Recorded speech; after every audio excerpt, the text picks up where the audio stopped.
Hello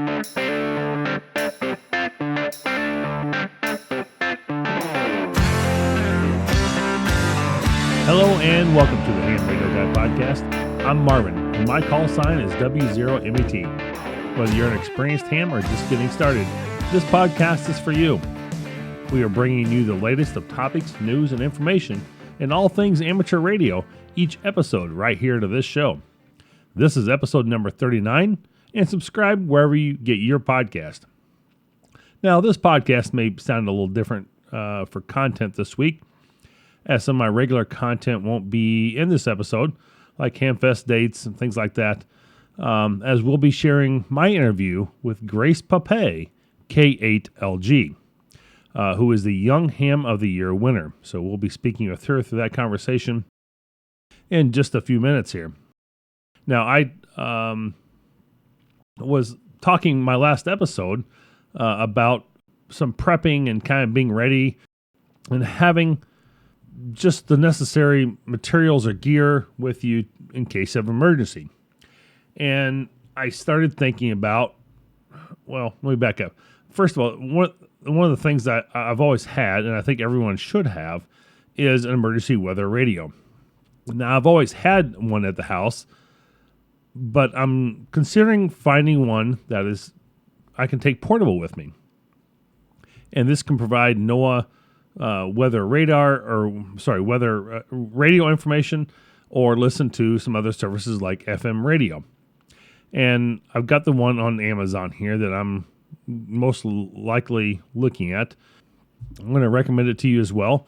It's not a product I have actually purchased yet, but looking at reviews, looking at the capability, it can be a USB-C recharger as well for your phone or something if you need that. I think there's a lot of just cool features about it, a good price point for it, and so I would recommend this, as this will be one of my near very future purchase here in the next probably week or two, just so I can be prepared for something as well through different storms and things with the weather going out. My weather radio may not work. It does have battery backup, but speaking of my NOAA radio I do have here at the house, I recently just kind of thought, we've had a lot of storms come through. It sits up on top of the fireplace. In the corner, it's plugged in. It's like, I've been living here for about 7 months now. And it's like, I've never heard that thing go off. And I went over and pushed a button, and I could hear, some noise. And I could hear definitely some National Weather Service information. But it really wasn't crystal clear like I am used to being able to hear it. So I kind of looked at, maybe I'll move it to the other corner closer to the window. And I quickly realized that wasn't going to work either. So I've placed it over on the other side of the room for now. It's kind of sitting on the kitchen table. It's running on batteries. The dining room table. It doesn't really have a great home for it right now, but trying to find another place in a window or something I can stick it that might have a little bit better signal. But it's one of those things that, maybe you may put your weather radio up somewhere that's handy, it's easy to get to, and you can hear the tones go off, but I'd never heard them, and I just thought it was kind of odd. And so I think it was my location. It was against a wall with two fireplaces. It's obviously a very thick wall, and the signal was just not getting out to the National Weather Service for that thing to be able to receive the signals coming in for any type of thunderstorm warnings or, activations of severe weather in the area. May want to test that and check it out if you can, of your own. If you're not hearing those things come through once in a while, I think it's a good idea just to verify it. Well, before we go much further, let's have a little word with our sponsor, Dakota Lithium. For all you adventure enthusiasts out there, are you ready to supercharge your outdoor experience? Let's talk about Dakota Lithium batteries, your new best friend for reliable, long-lasting power. Dakota Lithium isn't just any battery. With an incredible 11-year warranty, these batteries are built to endure the toughest conditions and keep your gear running smoothly. Whether you're powering your ham Radio Shack, portable operations, RV, boat, or solar setup, Dakota Lithium ensures you have the juice to go the distance. Get yours today and keep the adventure going, and get 5% off with the code HAMRadioGuy, and the link in the show notes. I appreciate you those who have purchased through Dakota Lithium and helping support the show, having enjoy those batteries. Hopefully, I really do enjoy mine. It's powering my ham shack here in the back end. If power does go out, got a 100 amp hour battery, Dakota Lithium sitting here, just being charged, ready to go in case storms fall. So it's always good to have.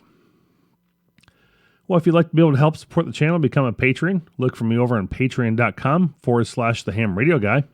There are 3 levels you can help support the channel at: technician, general, and extra. If you simply support the channel at just $2 a month, or get the extra class membership with more benefits. We appreciate you patrons out there who have joined the channel. Hope you continue to enjoy the podcast here as well. And we're still giving away the FTM 300 for trying to get to 10 patrons here total. We're about halfway there, a little over halfway there. So if you haven't went out and subscribed or joined the channel yet, I would certainly appreciate it. I do appreciate the support. This is a community listener-supported podcast. And as we have continued to upgrade some equipment, some better editing, and trying to provide better content, and we got some more new things on the horizon here coming around the corner as well in the very near future. So, and then we'll move into a little bit of news and follow up with an interview from Grace Papay, K8LG, the Young Ham of the Year Award recipient this year for 2024.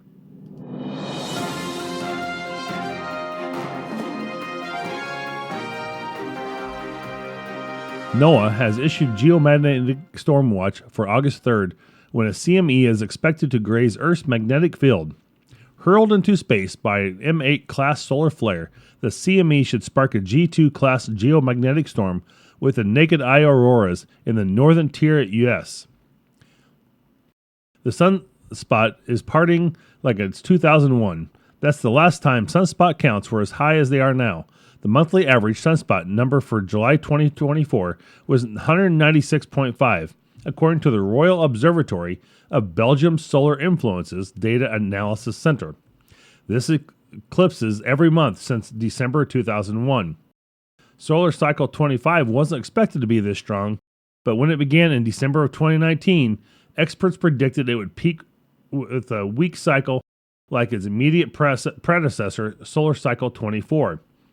If that forecast had panned out, solar cycle 25 would have been one of the weakest solar cycles in a century. Instead, solar cycle 25 has shot past solar cycle 24 and may be on pace to rival some of the strongest cycles of the 20th century. Already in May of 2024, we have experienced century-class geomagnetic storms with auroras sighted in South Pacific, Central America, and South Africa. The last time sunspots numbers were this high, the sun was on the verge of launching the Great Halloween Storm of 2003, which included the strongest X-ray solar flare ever, and recorded X45 and a CME so powerful it was ultimately detected by the Voyager spacecraft at the edge of the solar system. Moving into our second story, the Federal Communications Commission is hoping to add a new event code to its emergency alert system and will meet to consider the proposal on Wednesday, August 7th. The 3-letter code MEP, Mike Echo Papa, is designed to cover those individuals who are overlooked by the existing codes such as Amber Alerts, which focuses on abducted and missing children. The MEP event code for missing and endangered persons would also be used in wireless emergency alerts.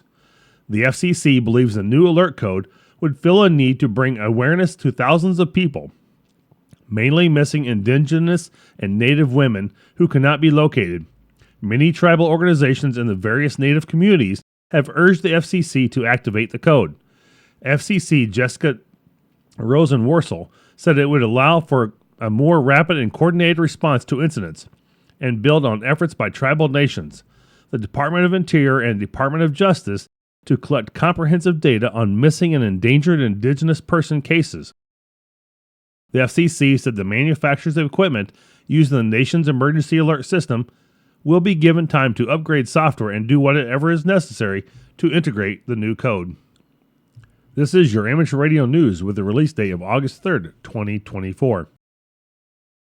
Well, if you're still looking for some ham radio swag or some POTA gear, check out Club Gear Online for all your POTA swag and ham radio gear. Check out his recent items, the released Anderson Power Pole Dirty Field Fix adapter, and you'll find him at Huntsville Ham Fest and the Ham Expo in Marlborough, Massachusetts, just the following week of August 22nd through 25th. You can find a link to him in the show notes, and reach out to me at W0MET at the Ham Radio Guy if you have any questions. Well, now let's take you to the pre-recorded interview I had with Grace Papay, K8LG. Hey, Grace, welcome to the Ham Radio Guy podcast. And how are you doing today? Yeah, doing good. Good. You're out in Michigan, is that right? Yeah, I'm in Holland, Michigan, so we're about know exactly where that's at. West of Grand Rapids. So yes. Oh yeah, I've got where like Shelby Hart is north of Muskegon there. Yeah. I've got friends up in there, so we enjoy getting up to Michigan every once in a while. It's that western shore of Michigan is one of my favorite places to be. So I love that a lot. So tell us a little bit about yourself here as you join our podcast this evening, talking about the Young Ham of the Year recipient, and Grace Papay here again. Yeah, sure. I am a somewhat new licensed ham. I was licensed in 2021. My dad encouraged me, hey, your grandpa's coming up on 60 years of being an amateur radio operator. Why don't you get your license to honor him? It was kind of, amateur radio was something that my schooling and the concepts were sort of colliding. I'm like, hey, I'm starting to learn some of the stuff already. Might as well go a bit deeper. So I took the test, and I'm like, okay, I passed the tech. And then I got on the air. I made my first ever contact with my grandpa, Kilo 8 Yankee Sierra Echo Stroke 60 on an amateur radio satellite. So I was really excited about that. And then since that passed, I've been having a blast working satellites. A lot of people in my family are also licensed. So my dad, Kilo 8 Delta Papa, my mom, Kilo 8 Charlie Lima Papa, my grandma, Whiskey Zulu Julia Bravo, and my uncle and my grandfather are also licensed. So that's incredible to see a whole family license like that. That's got to be a lot of fun too. So yeah, almost becomes a family adventure just for a challenge of who's going to make the most contacts or do what, So yeah, it kind of works out when we go portable satellite. Normally, I hold the antenna, my dad operates, or I operate, and he holds the antenna. So it we tag team it. Very cool. And so when you became first licensed back when? In 2021, so second semester of freshman year. Wow. And you become an extra now. Yeah. 1 year, it was my goal to get my extra 1 year after I took my tech. That's pretty good. It's one of those things where that I got my technician license, back in 95. I know it seems like a long time ago, right? And then it was, not till 2018 when I upgraded to general. So I really spent a lot of time in that world, and I probably should have upgraded long before I did. But a lot of it was just the fact that I had life in the way and a career and whatnot. And ham radio wasn't a lot of my focus back then, but I kind of wish it had been. I mean, it's amazing what it's taken me today and what I've learned and what I do with it. So it really does pay off, and it's amazing what the type of things you can do in ham radio and how it becomes careers and, helps you in your career down the road or your schooling and things like that. So you've got you got nominated for Young Ham of the Year, and you got notified of that just this past week, I think. Yeah, about a week and a half ago or so, I received an email from a fellow saying, "Hey, I need you to call me. You're one of the Young Ham of the Year. Select one of the last few that they're selecting." So I called him up and talked to him for about 30 minutes, and then at the end of the interview, he told me I was the Young Ham of the Year. So, yeah. Wow. Nice little surprise then, huh? Yeah. So a little bit of history about that. The Amateur Radio New Zealand Young Ham of the Year is a nomination. So one of my clubs, the Westchester Amateur Radio Association in Cincinnati, Ohio, reached out to my parents asking for some information about my GPA and schooling information, VEC and such. And they didn't tell me that they did this. And so they didn't tell me. So the club applied for it, submitted a nomination for me. And yeah, I was shocked when I was talking to this. I'm like, what? I didn't know. So it's kind of shocked about it. Wow. Yeah, that's incredible. Well, that's awesome that your club thought enough about you and your accomplishments, and we'll get to them in just a moment here, of what you've done to be able to be nominated for the Young Ham of the Year award. And I know it's quite a selection process, and it's very competitive usually for the number of people being submitted for that award. So, congratulations to you on that. For getting nominated and being the award recipient of that. So, let's talk a little bit about some of the things that accomplishments that helped you get you there, and what that looks like. I know you've done a number of engagements and topics on some different things. What are some of the things we can share with our listeners here on this that you promote or you talk about? Yeah, so as I said, I got started in amateur radio satellites. So I've been doing amateur radio satellites since day one, chasing grid squares. I've worked VUCC, so 100 grid squares on satellite. Currently, I'm working towards 480 grid squares in the US. I'm down to 9, so getting close. But since we have IL 117 now, one of the newer satellites, I've received a DXCC on satellite, which I'm a third generation ham to receive DXCC on satellite. Um, as Wow. well as I'm now shifting my focus more into contesting. Still involved in amateur radio satellites, chasing the grid scores, of course, but during the weekends, contesting. I've been able to be a part of K3LR, Kilo 3 Lima Radio, during CQ Worldwide sideband, and then this past CQ Worldwide WPX, I was able to be in St. Lucia, Japan 62 Kilo for the WPX as well. And I've also had several speaking engagements as well that I can talk about further. Yeah, absolutely. So, did you, when you got to K3LR, did you happen to go to his ham shack or his station and work from there? Yeah, so I've been at K3LR several times, 2 times, and I'll be back at K3LR this coming weekend for the Youth DX Adventure. So I was at K3LR for the IOTA contest last year in 2023, and we did the IOTA contest, and then I went back for CQ Worldwide, and I was able to be a part of the contest team. So we were doing full yeah, all the bands. So yeah. That's pretty incredible. I mean, he's really got a phenomenal station there. I mean, it's crazy. You don't happen to stay there while you're there, do you? Or do you? Because I know he's got some beds and stuff off to the side you can stay at if you need to, and you get back up a few hours later and start working again. You ever do that? No, he recommended me stay somewhere else for that trip, but hopefully we'll see in future. My story with Tim is kind of a bit interesting. Actually, Tim didn't find me on social media. He found me on the radio. He was listening to Satellite Pass one day, the one Satellite Pass he hasn't done in 8 years or something, and he's like, "There's Grace. Who is that?" So I kind of find it interesting. I know a lot of my friends Tim finds through social media or hearing them on contests, but Tim heard me on an amateur radio satellite on the ISS making a bunch of contacts, and he invited me back. Wow, that's awesome.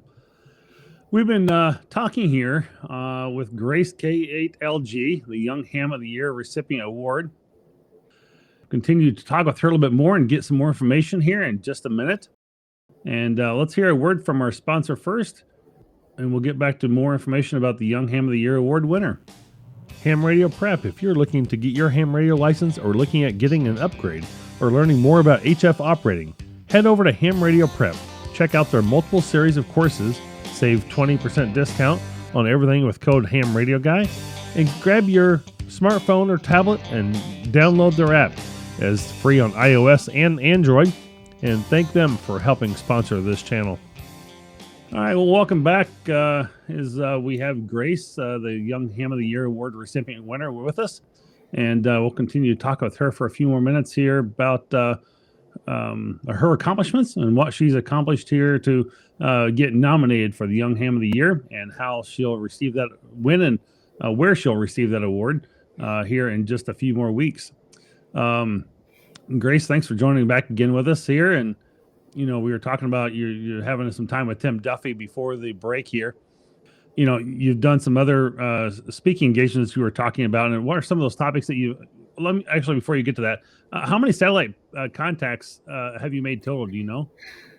I don't know that. I know I have over 15,000 contacts in general. I submit all my contacts to Logbook of the World.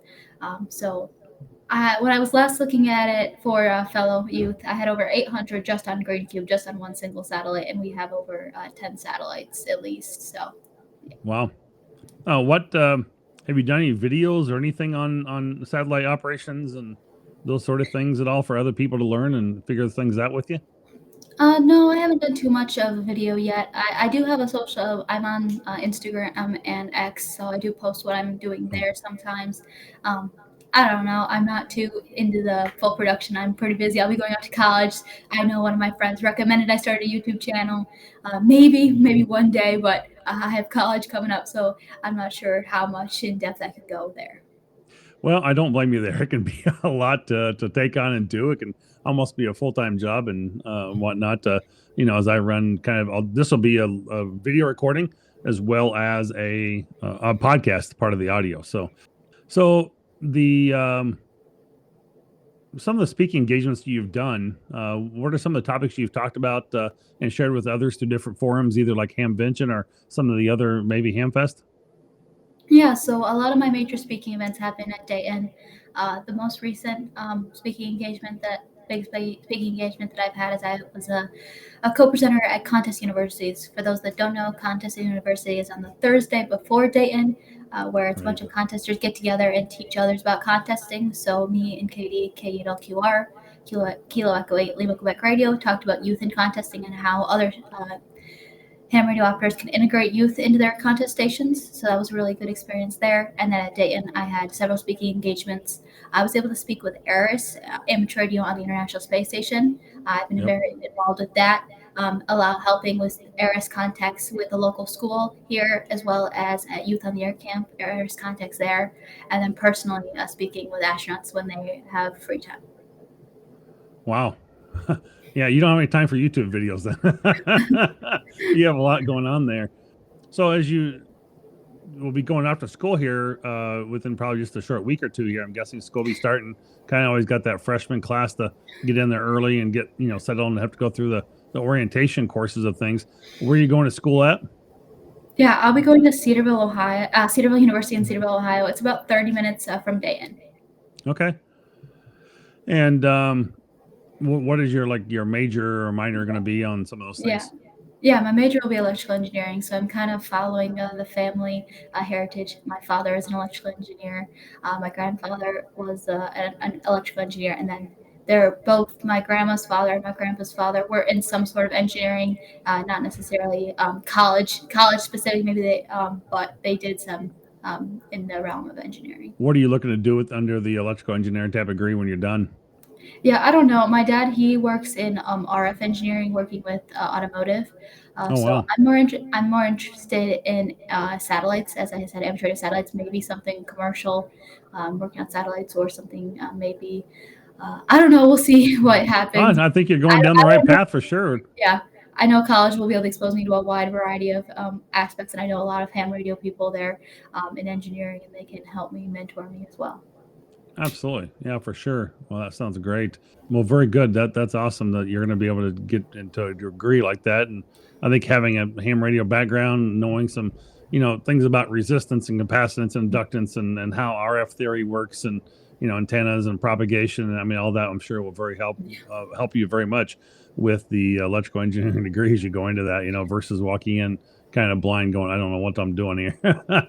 So, well, very cool. So then you take off school here pretty shortly, and you'll be receiving this award at the Huntsville Hamfest. I don't have those dates in front of me, and I thought I did. But August 17th. 17th to the 19th, something like that, I think it is. 17th, yeah. I could a bit about that. So I have to move in on the 16th of college. I have to move into college on the 16th. And then I have to drive from college to Huntsville, or my dad needs to drive us and my mom to Huntsville to receive my award. And then so you're moving on Friday and drive Saturday morning. We'll drive Friday night. Friday night, but yeah, wow. It's a quick turnaround. There's a lot of driving. I'm really thankful to have my dad that's willing to do that. I knew that you were going to do a really quick turnaround. I discovered you on. I think I heard you. I think it was on Ham Nation, and I knew that was going to be a really quick turnaround. But wow, that's a quick turnaround. So I figured you just like, she's probably just flying down that morning or something, catching a flight. And Nope, you're driving that distance. So, No, there's not too um, many direct flights out of Dayton to Huntsville, so it was probably no. safer to drive. Yeah, and the way the airlines have been kind of crazy lately, with the chaos that it's explored, I'm sure you're going to be much safer driving and getting there in a much quicker way. So, Yeah, no doubt. So, yeah, while you're there, you'll get the award and then turn around and leave that night and kind of head back home again. So, to school. yeah, I know there's lots of great prizes and things that they end up giving you each year for that, and there's a lot of good things come from that. Again, I've interviewed several of the, I think, last two Young Ham of the Year award winners here on this podcast. Got to usually meet them at Huntsville, and unfortunately, I won't be able to meet you at Huntsville this year, as I will be here in Massachusetts because Ham Expo is just a few days later than that, the following weekend. So I've got to be there for some several speaking engagements myself, talking about Winter Field Day and some of the other things I'll be taking care of while I'm there. So it's going to be a busy. Starting that Thursday will be a very busy week for me as well. So it's going to be a little tougher to get down to Huntsville and turn around and make a time to come back just in time for here. So, well, we wish you the best on this endeavor, and congratulations again on this award and getting nominated for that, and we wish you the best, and maybe we can follow up with you maybe in a year or so and see how you're doing and how things are coming along, Yeah. and hope that you're definitely continuing down the trail of electrical engineering and continue to make those contacts. And heck, we might be able to meet you on the air with a satellite contact. It's one of those things that I'm kind of starting to get into a little bit more, and just touching on it. Okay, so I'm just getting started with this. So maybe there's a thing or two we can use some finishing words here, maybe to help wrap up. If people are interested in getting into satellite operation, maybe you can tell us what is a good way for us to start. Where do we find some great information on this, and what that looks like for people to kind of get going down that channel, because it can be a lot of fun. You've obviously had a blast. I made a lot of contacts with it. And so, what would be a good way for people to learn a little bit more about that? Yeah, one thing about amateur satellites that really was good for me from when I was first licensed was currently all the amateur satellites are available to technician class license. So you're able to work farther distance than your just local repeater. So my first contact, I was talking to my grandpa in Arizona, Christy, KB6LTY in California, and then a fellow in Cuba. So that Wow. was something. Amateur satellites starts you out. You're allowed to. You can work farther than just the local repeater. I do sometimes give presentations to local clubs just depending on my schedule, so people can email me about that if they are interested for their club. One thing I would recommend is to listen and listen and listen. For me, amateur radio satellites, especially the FM satellites, which is where a lot of people start, is really fast. You're not really used to it. It's kind of like a contest. You're quick. You got to set all It your stuff is. really fast. Know your phonetics. Know your grid square. Get in and get out. Full duplex, meaning you're able to transmit and receive at the same time, is really important because if you transmit and you don't know if you're making it, you could be causing chaos. And it definitely helps you to be able to know that you're making it. So that's also important. My email on viewers that is good, so I'm happy to answer any questions that anyone might have. So, what type of equipment are you using, and do you do primarily single sideband or FM satellites? Yeah, so you can. My dad's KRZ page, Kilo Delta Papa, has a photo of the current satellite array that we use. We use the ICOM 9700 currently. That was a gift from my dad to sort of the family when I passed my general. So we upgraded it from a 910H, it's a great radio, it just doesn't have the waterfall. So 910H is a great used radio to find on the market. I do both. So I do FM, linear, which is phone or CW, and then packet, PKT. So typically I'm found on packet just because I can work farther with that, and there's less people that I haven't already worked. But I'm on single sideband satellites. Actually, just this past weekend, my cousins were in town, and I was helping them get on third party, working some U.S. stations on FM and sideband. People do CW. People also do FT4 on satellites, but it's a lot less common. It's a lot trickier to do just because of the software. That's additional software that's required for that. Um, Right. I So, typically, what are you using, like an arrow antenna, or do you have a base set up for on a tripod with the yeah, 9700? Yeah, so sort of over time since I've been licensed, we've kind of improved the station since we've become more serious. So I started out with a tripod and then non-circular polarized antennas that weren't you couldn't switch between left hand and right hand, and then we upgraded the antennas there, and then now we've put in MA40 tower. With a dedicated 70 centimeter circular polarized antenna and a dedicated 2 meter circular polarized antenna that we can switch between left and right hand. So you can do this from inside the house and just follow the antenna as it goes then. Yeah, so so we can do that inside. But I don't steer clear from operating portable either. I've operated from school before. When we were portable with the tripod in the driveway, we couldn't have that up during the winter due to the snow that we get.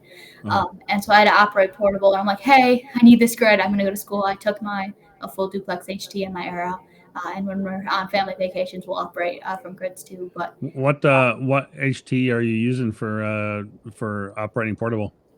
yeah, so when we operate portable, we normally take our ICOM 910H, which we can do we can do linear satellites with. But we have my dad has a D72 that we're able to use that he's programmed. One of those tough radios to get a hold of. yes, one of the tough radios to get a hold of. But one thing that you could do is get two different HTs. So if you have two HTs in your Arrow, you could set one up for receive and one for transmit. It's a pretty basic setup. It does require a lot of hands, but maybe if you have a sibling, a sister, mom or dad, or someone else to help you hold something, or a table maybe to work, that could also work. So the other thing is that I know through satellite operation, a lot of the things that people do a lot of the times is record the operation as well, because you just can't write it down. And obviously if you're doing portable, it's really hard to try and hold everything and write something down at the same time. So what are you using to record those satellite contacts a lot of the time? Yeah, so we have a program that my dad wrote. I don't think it's pretty old. I'm not sure if we can access anymore. It runs on our Windows computer, so it knows when we run SatBC32 that a satellite's coming up, and if there's priority lists, and if it's the satellite that we're allowed to record it, we'll record it. But when we are portable, we do have a little voice recorder. It has an input and an output, so you can plug your headphones in and you can plug your recorder. So all the audio you're hearing through your headphones is what's being recorded, so you know you're recording. It always is great to have someone else writing the call signs that are logging for you. Like as I mentioned, when you go out portable, maybe we can have the radio on a table and I can hold the antenna. My dad can listen to what I'm saying and write down contacts as well. That also works. Well, very cool. So, well, great. Well, thank you for joining us today here on the Ham Radio Guy podcast. And I really appreciate your time. And I know you're very busy. It's like you're on the road traveling again and you've got to get ready for school to go off to college. And so, we appreciate your time and appreciate you joining us there. And if you'd like to know more, reach out to her. Maybe she might be able to do a presentation for you or your club. Grace KALG, the Young Ham of the Year recipient for 2024. Thanks again, Grace, and have a good one. Maybe we'll work you on a future satellite and contact you there. Yeah, or in a contest. So, or in a contest, right? We'll be looking forward to your call sign. So, again, guys, everyone here, it's Grace KALG, and go try and friend her and help her finish out those 9 last grid squares that she's got there. So, we'll have a good one and take care. And thanks for joining us again in 73. 73. That was my interview with Grace Papay, K8LG. Hope you enjoyed that. Yeah, it was very interesting listening to her. And again, she was the Young Ham of the Year award winner. Well, if you enjoyed the podcast, we'd love for you to subscribe on your favorite platform and share with others. Please rate and review the show on Spotify, Apple, or any or YouTube podcast, which you can find us on now. Spread the word by telling your friends, family, and neighbors about us. Follow us on Twitter and Patreon at Thehamradioguy. And check us out on YouTube channel for any of our videos that we have out there. Again, I hope you learned something today that will help you this week in your ham radio operations. If you have any questions or comments, please feel free to leave them on the Twitter podcast platform or email me at w0met@thehamradioguy.com. As always, this is your ham radio buddy in the chair and on the air, the Ham Radio Guy. I say 73, W0MET.